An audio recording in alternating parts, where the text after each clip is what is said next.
നാരായണഗുരുവിൻ്റെ വിനായകാഷ്ടകത്തിലെ 3-ാമത്തെ ശ്ലോകം. ഗളദ്ദാനമാലം ജലദ്ഭോഗിമാലം ഗളാംബോധകാലം സദാദാനശീലം സുരാരാധികാലം മഹേശാത്മബാലം രസത്പുണ്ട്രഭാലം ഭജേ ലോകമൂലം. സുരാരാധികാലം, സുരന്മാരുടെ ആരാധികൾക്ക് കാലനായിട്ടുള്ളവനെ. സുരന്മാർ എന്ന് പറയുന്നത് ദേവന്മാരാണ്. അങ്ങനെയുള്ള ദേവന്മാർക്ക് ശത്രുക്കളായിട്ടുള്ളവർ അവർ അസുരന്മാരാണ്. അങ്ങനെയുള്ള അസുരന്മാർക്ക് കാലനായിട്ടുള്ളവൻ, അതാണ് വിനായകൻ. അതായത് ദേവന്മാരുടെ ശത്രുക്കളായ അസുരന്മാർക്ക് കാലനായുള്ളവനെ എന്ന് പറയുന്നു. ദേവന്മാർ എന്ന് പറയുമ്പോൾ അത് പ്രകാശമാണ്, പ്രകാശസ്വരൂപികളാണ് ദേവന്മാർ. അത് അറിവിൻ്റെ പ്രകാശമാണ്. അതിൻ്റെ മറുവശമാണ് അസുരന്മാർ. അവർ ദേവന്മാരുടെ ശത്രുക്കളാണ്, അവിദ്യയുടെ പ്രതീകമാണ്. എന്താണ് അവിദ്യ എന്ന് പറയുമ്പോൾ നാം മനസ്സിലാക്കേണ്ടത്? സത്യത്തെ അസത്യമായും അസത്യത്തെ സത്യമായും അറിയുന്നതായ അറിവിൻ്റെ ഒരു പ്രോസസ്സാണത്. അതിനാണ് അവിദ്യ എന്ന് പറയുന്നത്. അത് നിഷേധാത്മകമായ അറിവാണ്. അത്തരത്തിലുള്ളതായ അറിവിനെ തിരുത്തുന്നത് ജ്ഞാനാഗ്നിയുടെ പ്രകാശം കൊണ്ടാണ്, അറിവ് കൊണ്ടാണ്. നിഷേധാത്മകമായ അവിദ്യ, അങ്ങനെയുള്ളത് ആ അവിദ്യാ തമസ്സിനെ ഇല്ലാതാക്കുന്ന കാലൻ, അത് ജ്ഞാനാഗ്നിയുടെ പ്രകാശമാണ്. ആ അറിവിൻ്റെ പ്രകാശമായി ഇവിടെ കാണുന്നത് ആരെയാണ്? ഇപ്പോൾ നമ്മൾ പഠിക്കുന്നത് വിനായകാഷ്ടകമാണ്. ഒരു ദേവതയാണ്. പുരാണത്തിൽ പറയുന്ന ശിവഭഗവാന്റെ മകനായിട്ടാണ് നമ്മൾ മനസ്സിലാക്കുന്നത്. അത് വിനായകനാണ്. ആ അറിവിൻ്റെ പ്രകാശം. വിനായകൻ അറിവില്ലായ്മയെ തിരുത്തി അറിവിൻ്റെ പ്രബോധനത്തെ തരുന്നവനാണ്. അങ്ങനെ അജ്ഞാനമാകുന്ന അന്ധകാരത്തിൻ്റെ കാലനായി വിനായകൻ വർത്തിക്കുന്നു എന്നതാണ്. അങ്ങനെയുള്ള ദേവനെ ഭഗവത്ഗീതയിൽ പറയുന്നു, കാലഹ സർവഹർശ്ചാകം, എല്ലാത്തിനെയും സംഹരിക്കുന്ന കാലൻ അത് ഞാൻ തന്നെയാണ് എന്ന് ഭഗവാൻ ഭഗവത്ഗീതയിൽ പറയുന്നു. കാലമെടുത്തേ കാലനെടുക്കുമെന്ന് കേട്ടിട്ടില്ലേ? അപ്പോൾ കാലം എല്ലാത്തിൻ്റെയും ഒരു തിരുത്തൽ ശക്തി കൂടിയാണ്. പഴയതിനെയെല്ലാം ഒഴിവാക്കി പുതിയതിനെയെല്ലാം ആവിർഭവിപ്പിക്കുന്നത് കാലനാണ്. എല്ലാം കാലത്തിലുണ്ടാവുകയും കാലത്തിൽ ഇല്ലാതാവുകയും ചെയ്യുന്നു. വാസ്തവത്തിൽ കാലം ഒരു പ്രഹേളികയാണ്. ആലോചിച്ച് നോക്കിക്കഴിഞ്ഞാൽ എന്താണ് കാലമെന്ന് ചിന്തിക്കുമ്പോഴാണ് അത് മനസ്സിലാവുന്നത്. വാസ്തവത്തിൽ കാലമുണ്ടോ ഇല്ലേ? അതാണ് വിഷയം. നമുക്ക് കാലം അനുഭവപ്പെടുന്നുണ്ട്. അത് ഏതർത്ഥത്തിലാണ്? ഇതൊക്കെ നമ്മൾക്ക് ആലോചിക്കുമ്പോൾ ഒരു പ്രഹേളികയായിട്ട് തോന്നുന്നത് സ്വാഭാവികമാണ്. കാലശബ്ദത്തിന് സമയം എന്ന അർത്ഥമുണ്ടല്ലോ. വാസ്തവത്തിൽ കാലത്തിൻ്റെ ദേവനാണ് കാലൻ. കാരണം ഭാരതീയർ ഏത് പ്രപഞ്ച പ്രതിഭാസങ്ങളെയും മുന്നിൽ വെച്ചുകൊണ്ട് അതിൻ്റെ എല്ലാം പിന്നിൽ വർത്തിക്കുന്നതായ രഹസ്യമെന്ത് എന്ന് ചിന്തിക്കുമ്പോൾ അതിനെല്ലാം ഒരു ദേവതാ സങ്കല്പം കൊടുത്തുകൊണ്ട് നാം ആരാധിക്കാറുണ്ട്. കാരണം ഇങ്ങനെയുള്ള പ്രപഞ്ച പ്രതിഭാസങ്ങളെല്ലാം തന്നെ നമ്മുടെ ബുദ്ധിക്ക് വഴങ്ങിത്തരാത്തതുകൊണ്ടാണ്. അത് പിന്നെയും പിന്നെയും അന്വേഷിച്ച് ചെല്ലുമ്പോൾ അതിൻ്റെ പിന്നിൽ ഒരു രഹസ്യമിരിക്കുന്നതായി നമുക്ക് അനുഭവപ്പെടുന്നു, ഒരു രഹസ്യ സ്വഭാവം. അതുകൊണ്ട് നാം അതിനെ ദൈവികമായൊരു സങ്കല്പം കൊണ്ട് ആരാധിച്ചു പോകുന്നത് സ്വാഭാവികമാണ്. പ്രപഞ്ച വസ്തുക്കളെല്ലാം കാലഗതിയിലൂടെ നിലനിൽക്കുന്നു എന്നാണ്. അതാണ് അനുഭവം. ഒരർത്ഥത്തിൽ നിത്യവർത്തമാനമായ കാലമാണ് ദൈവം. സംഭവങ്ങളുടെ ക്രമത്തെയും അവ തമ്മിലുള്ള ഇടവേളകളെയും കാലം സൂചിപ്പിക്കുന്നു. അതൊരളവാണ്. അറ്റോമിക് സെക്കൻഡ്സ് ആണ് ഇന്ന് ഉപയോഗിക്കുന്ന സമയത്തിൻ്റെ ഏറ്റവും ചെറിയ അടിസ്ഥാന യൂണിറ്റ്. ഞാൻ ഈ അടുത്തിടെ ഒരു ലേഖനം വായിക്കുകയുണ്ടായി. അതിൽ പറയുന്നു, 1967 നടന്ന general conference on weights and measures ആണ് ഈ യൂണിറ്റിന് തിരഞ്ഞെടുത്തത്. അതായത് ആറ്റമിക് സെക്കൻഡ്സ്. CCM ആറ്റമിക് ക്ലോക്കിലെ ആറ്റമിക് സെക്കൻഡാണ് SI സിസ്റ്റത്തിൽ അളന്നിട്ടുള്ളത്. വളരെ ഡീറ്റെയിൽ ആയിട്ടുള്ളൊരു സ്റ്റഡിയാണ് ലേഖനം. ക്രമേണ ഇതിൽ വ്യത്യാസം കണ്ടു തുടങ്ങിയപ്പോൾ 1972 18 ആറ്റമിക് ക്ലോക്കുകളുടെ ശരാശരി സമയത്തെ ആധാരമാക്കിയാണ് ചെയ്തത്.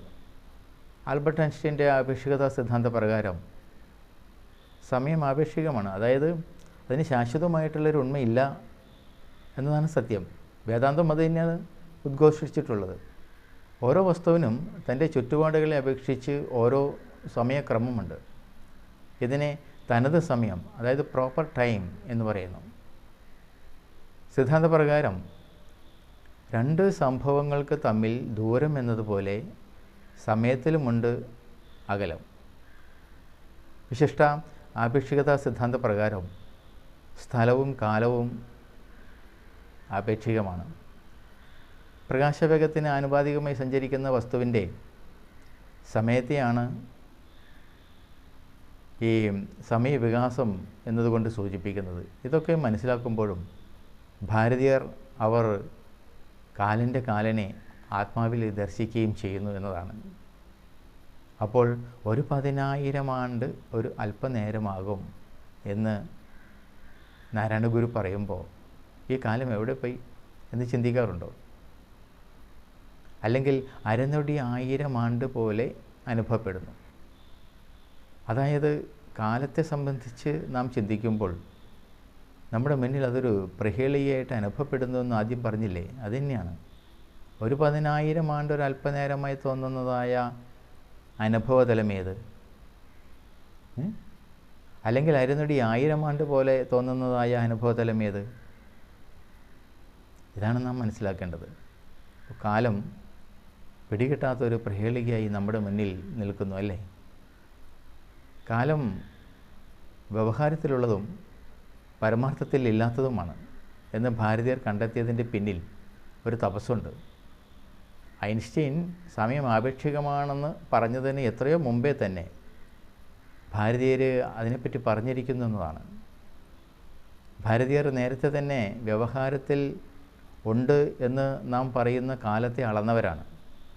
അതിനെ സൂക്ഷ്മമായി വിചിന്തനം ചെയ്തവരാണ്. അത് ഇങ്ങനെയാണ് അല്പകാലം എന്ന് പറയുന്നത്. എന്താണ് അല്പകാലം? 30 അല്പകാലം ഒരു ത്രുടിയാണ്. 30 ത്രുടി ഒരു കല. 30 കല ഒരു കാഷ്ടയാണ്. 30 കാഷ്ട ഒരു നിമിഷം. 4 നിമിഷം ഒരു ഗണിതം. 10 ഗണിതം ഒരു നെടുവീർപ്പ്. 6 നെടുവീർപ്പ് ഒരു വിനാഴിക. 60 വിഘടിക, അതായത് 60 വിനാഴിക ഒരു ഘടിക. 60 ഘടിക എന്ന് പറയുന്നത് ഒരു ദിവസം, അതായത് അഹോരാത്രമാണ്. 15 ദിവസം ഒരു പക്ഷം. 2 പക്ഷം ഒരു ചന്ദ്രമാസം. 2 മാസം ഒരു ഋതു. 6 ഋതു ഒരു മനുഷ്യവർഷം. ഒന്ന് ആലോചിച്ച് നോക്കിക്കേ. സമയത്തിൻ്റെ ചരിത്രം ആരംഭിക്കുന്നത് ബിഗ് ബാങ് എന്ന മഹാവിസ്ഫോടനത്തോടെയാണ് എന്ന് പഠിക്കുമ്പോഴും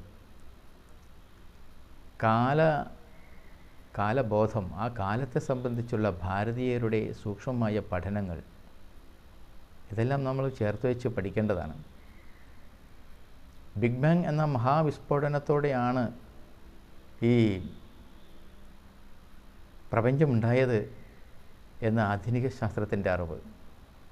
പുരാതന ഭാരതീയർ കാലത്തിൻ്റെ ഗണന പറയുന്നത് കണ്ടോ? എത്ര സൂക്ഷ്മമായ അവബോധം അവർക്ക് കാലത്തെക്കുറിച്ചുണ്ടായിരുന്നു എന്നുള്ളതാണ്. ആധുനിക ശാസ്ത്രം വളർന്ന് ബിഗ് ബാങ് തിയറി മുന്നോട്ട് വെച്ചു. സമയം ആരംഭിക്കുന്നത് ബിഗ് ബാങ് എന്ന മഹാവിസ്ഫോടനത്തിലൂടെയാണ് എന്ന് പറയുന്നു. ഭാരതീയർ അതിനെ അംഗീകരിക്കുകയും ചെയ്യുന്നു. ദ്രവ്യമില്ലാതെ സമയം ഉണ്ടാവില്ല എന്ന ആശയമാണ് ഇതിൻ്റെ അടിസ്ഥാനം. ഇതനുസരിച്ച് പ്രപഞ്ചത്തിന് 1400 കോടി വർഷം ആണ് പ്രായം നിശ്ചയിച്ചിട്ടുള്ളത് എന്നാണ് കണക്കാക്കിയിരിക്കുന്നത്. അതേ പ്രപഞ്ചത്തിലുള്ള എല്ലാം തന്നെ ഒരു ഒഴുക്കിൽപ്പെട്ടിട്ടെന്ന പോലെ സദാ മാറിക്കൊണ്ടിരിക്കുന്നു. നാരായണഗുരു ആത്മോപദേശ ശതകത്തിൽ പറയുന്നില്ലേ, അരനൊടി ആദി അരാളിയാർന്നിടും തേർ ഉരുളതിലേറി ഉരുണ്ടിടുന്നു ലോകം. നാരായണഗുരു അരനൊടി സമയമാകുന്ന ആദിമമായ അരാളിയോട് കൂടിയ തേർചക്രത്തിൽ കയറി ഉരുണ്ടുകൊണ്ടിരിക്കുന്നതാണ് ഈ ലോകം. എല്ലാം സദാസമയവും മാറിക്കൊണ്ടിരിക്കുന്നു. നമ്മൾ കണ്ടുകൊണ്ടിരിക്കുന്ന ഈ ദൃശ്യപ്രപഞ്ചം അടുത്ത നിമിഷം മാറിക്കഴിഞ്ഞിരിക്കുന്നു. ഇപ്പോഴുള്ള നമ്മുടെ ഈ ഭൗതിക സത്ത അല്ല അടുത്ത നിമിഷമുള്ളത്, അത് മാറിക്കഴിഞ്ഞിരിക്കുന്നു. ഈ മാറ്റം മുറിയാത്തൊരു രേഖയാണ്. അതായത് കാലവും ദേശവും ചേർന്നുള്ള ഒരു പ്രപഞ്ചപ്രവാഹം. ആ പ്രപഞ്ചപ്രവാഹത്തെ വേൾഡ് ലൈൻ എന്നാണ് ആധുനിക ശാസ്ത്രം വിളിക്കുന്നത്. ഇങ്ങനെ നമ്മുടെ അറിവിന് ഏത് വീക്ഷണകോണിൽ കൂടിയും പൂർത്തീകരണം നൽകാൻ നാം ശ്രമിക്കുന്നതിനിടയിൽ നിഷേധാത്മകമായ ശക്തികൾ നമ്മുടെ അറിവിൽ കയറിക്കൂടി ഒരു പ്രഹേളി സൃഷ്ടിക്കാറുണ്ട്. അസ്തിത്വത്തിൻ്റെ ഉരകലായി പരമാത്മാവിനെ ഇവിടെ ദർശിച്ചിരിക്കുന്നുവെന്ന് പ്രത്യേകം ശ്രദ്ധിക്കേണ്ടതാണ്. ആത്മവിദ്യാസങ്കോചം പ്രാപിക്കുന്നിടത്ത് ഭയങ്കരമായ അവിദ്യ കൊടികുത്തി വാഴും. ആത്മാവിൻ്റെ വികാസം വേണം. അത് അറിവിൻ്റെ വികാസമാണ്, അത് വെളിച്ചമാണ്. അങ്ങനെയുള്ള ആ വെളിച്ചമുണ്ടാകുമ്പോൾ വിദ്യ പ്രകാശിക്കുന്നു. ഇല്ലെങ്കിലോ അവിദ്യ നമ്മളെ കീഴടക്കുന്നു. അത് ഇരുളാണ്. അത് നമ്മുടെ ജീവിതത്തെ തടസ്സപ്പെടുത്തുന്നതാണ്. നമുക്ക് മുന്നോട്ട് പോകാൻ പറ്റാതെ വരുന്നു. എന്നാൽ ആത്മജ്ഞാനത്തിൻ്റെ വെളിച്ചം പരക്കുമ്പോഴോ വെറും മരീചിക പോലെ ആ അവിദ്യ മറഞ്ഞു പോവുകയും ചെയ്യുന്നു. നാരായണഗുരു പറയുന്നില്ലേ, യഥാത്മാവിദ്യാസങ്കോചസ്തഥാ വിദ്യാഭയങ്കരം നാമരൂപാത്മനാത്യർത്ഥം വിഭാതീഹ പിശാചവത് എന്ന് പറയുന്നില്ലേ. എപ്പോഴാണോ ആത്മവിദ്യ തീരെ ചുരുങ്ങിപ്പോകുന്നത്, അപ്പോൾ സമയങ്ങളായിട്ടും രൂപങ്ങളായിട്ടും പിശാചവത്, പിശാചിനെ പോലെ അത്യർത്ഥം ഭയങ്കരം, ഏറ്റവും അധികം ഭയം ഉണ്ടാക്കത്തക്ക വണ്ണം അവിദ്യ ഇവിടെ പ്രകടരൂപം കൈക്കൊള്ളുന്നു എന്നാണ്. നമ്മുടെ ജീവിതത്തിൽ ഭയമുണ്ടെങ്കിൽ അതിന് കാരണം അവിദ്യയാണ്. അതിൻ്റെ മറുവശമാണ് വിദ്യ. That's universal truths. അത് ബ്രഹ്മം, പരമമായ അറിവ്. അഭയം വഴി ബ്രഹ്മ എന്നല്ലേ. യാതൊന്നാണോ അഭയമായിരിക്കുന്നത് അത് ബ്രഹ്മമാണ്. ഭയമില്ലാത്ത അവസ്ഥയാണ്. അതാണ് നമ്മുടെ കേന്ദ്രസ്ഥാനമായിരിക്കുന്നത്, ആയിരിക്കേണ്ടുന്നത്. അതിൻ്റെ മറുവശമാണ് അവിദ്യ. അത് ഭയത്തെ ജനിപ്പിക്കുന്നതുമാണ്. ഭയങ്കരമിതം എന്ന് ഗുരു പറയുന്നില്ലേ. എല്ലാം ഭയങ്കരമായി തോന്നുന്നത്, ഭയത്തെ ജനിപ്പിക്കുന്നതായി തോന്നുന്നത് എന്തുകൊണ്ടാണ്? അത് അവിദ്യ മുഖാന്തിരമാണ്. അത് ഇരുളാണ്.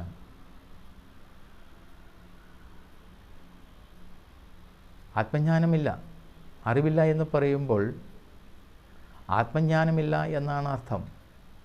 അറിവില്ല എന്നല്ല അർത്ഥം, അറിവുണ്ട്. പക്ഷെ അത് വിപരീതമായ അറിവാണ്. വിപര്യ എന്ന് പതഞ്ജലി തൻ്റെ യോഗദർശനത്തിൽ പറയുന്നില്ലേ. തലതിരിഞ്ഞ അറിവ്. അത് ആത്മജ്ഞാനമില്ലാത്തൊരവസ്ഥയാണ്. അവിദ്യ ആത്മജ്ഞാനമില്ലാത്ത അവസ്ഥയാണെങ്കിൽ വിദ്യ അറിവിൻ്റെ ഒരു തലമാണ്. പാരമാർത്ഥികമായ അറിവിൻ്റെ അഭാവമാണ് അവിദ്യ. ആത്മജ്ഞാനമില്ലാതെ വെളിയിലേക്ക് നോക്കുമ്പോൾ സകല നാമരൂപങ്ങളും തന്നിൽ നിന്ന് അന്യമായിട്ടാണ് ദർശിക്കുന്നത്. അതിൽ നിന്നാണ് ഭയമുണ്ടാകുന്നത്. അതായത് ഒരുത്തൻ ഭയക്കുന്നുണ്ടെങ്കിൽ അത് മറ്റൊന്നിനെ അടിസ്ഥാനമാക്കിയാണ്. മറ്റൊന്നില്ലെങ്കിൽ ഭയമില്ലല്ലോ. നമ്മൾ എന്തിനെങ്കിലും ഭയക്കുന്നുണ്ടെങ്കിൽ അത് നമ്മളിൽ നിന്ന് അന്യമായിട്ട് വർത്തിക്കുന്നതായ ഒരു ഘടകത്തെ വെച്ചുകൊണ്ടാണ്. നമ്മൾ വേറൊന്നിനെ ഭയക്കുന്നു അല്ലേ. വേറൊന്നില്ലെങ്കിൽ ഭയമില്ല. നമ്മൾ മാത്രമാണെങ്കിൽ നമ്മൾ ഭയക്കണോ? ഭയക്കേണ്ടതില്ല.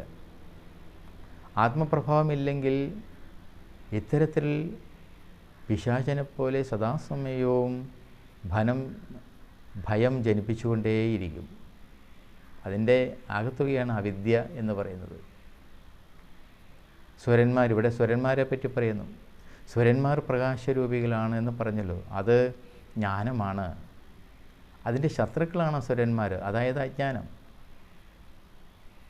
ആ അജ്ഞാനത്തെ ഇല്ലാതാക്കാൻ ആർക്ക് കഴിയുക? അതൊരു ഗുരുവിനെ കഴിയൂ. ഒരു ഗുരുവിൻ്റെ സഹായം കൊണ്ട് നമുക്കും ഇല്ലാതാക്കാം. ജ്ഞാനമുണ്ടായാൽ അവിടെ അവിദ്യ മാറുന്നു, ഈ ഭയം മാറുന്നു. അങ്ങനെയുള്ളതായ അജ്ഞാനത്തെ ഇല്ലാതാക്കുവാൻ ഒരു ഗുരുവിന് കഴിയുമെങ്കിൽ ആ ഗുരുവിനെ ആശ്രയിച്ചുകൊണ്ട് നമുക്ക് നമ്മുടെ അജ്ഞാനത്തെ ഇല്ലാതാക്കുവാൻ കഴിയുന്നു, നമ്മുടെ ഭയം ഇല്ലാതാക്കുവാൻ കഴിയുന്നു. ജീവിതത്തിനൊരു പ്രത്യാശയുണ്ടാകുന്നു. അറിവിൻ്റെ പ്രഭാവം കൊണ്ടാണ് അതുണ്ടാകുന്നത്. ശത്രുവായിരിക്കുന്ന അസുരന്മാരെ, അതായത് ഈ അജ്ഞാനത്തെ ഇല്ലാതാക്കണമെന്ന അർത്ഥം. അങ്ങനെയുള്ളതായ അജ്ഞാനത്തെ ഇല്ലാതാക്കി നമ്മെ മുന്നോട്ട് നയിക്കുന്നതായ ഗുരു, ആ ഗുരു ആരാണ് ഇവിടെ? അതിനെയാണ് നാരായണ ഗുരുവിടെ വിനായകനായിട്ട് അവതരിപ്പിക്കുന്നത്. അജ്ഞാനതിമിരാന്ധസ്യ ജ്ഞാനാഞ്ജനശലാകയാം ചക്ഷുരുന്മീലിതം യേന തസ്മൈ ശ്രീ ഗുരവേ നമഃ. അജ്ഞാനമാകുന്ന തിമിരത്താൽ ഉണ്ടായ അന്ധതയെ ജ്ഞാനമാകുന്ന അഞ്ജനശലാക കൊണ്ട് കണ്ണെഴുതി അകക്കണ്ണ് തുറപ്പിക്കുന്ന ഗുരുവനായിക്കൊണ്ട് നമസ്കാരം. അത് വിശ്വസാര തന്ത്രത്തിൽ പറയുന്നതാണ്. ഇവിടെ വിനായകനെ നാം ഗുരുവായി ദർശിക്കുന്നു, അന്ധതയില്ലാതാക്കുന്ന വെളിച്ചമായി ദർശിക്കുന്നു, കാരുണ്യമൂർത്തിയെ ദർശിക്കുന്നു. ശിവൻ്റെ തനുവിൽ നിന്ന് ജനിച്ചതുകൊണ്ട് ഇവിടെ ശിവനെയും വിനായകനെയും വേറെ വേറെ കാണുന്നില്ല. ആ പൊരുളിൻ്റെ തന്നെ ഭിന്നഭാവമായി കാണുന്നു. ഈ അറിവ് നമ്മുടെ ജീവിതത്തിൻ്റെ വെളിച്ചമായി തീരണം. അപ്പോൾ എല്ലാ ഭയങ്ങളെയും ഒഴിവാക്കി ഭയരഹിതമായ ഒരു തലത്തിലേക്ക് നമ്മുടെ ജീവിതത്തെ ഉയർത്തിക്കൊണ്ടുവരുവാൻ ഈ മനനം നമ്മെ സഹായിക്കും. അങ്ങനെ സഹായിക്കട്ടെ എന്ന് പ്രാർത്ഥിക്കുന്നു. ഓം.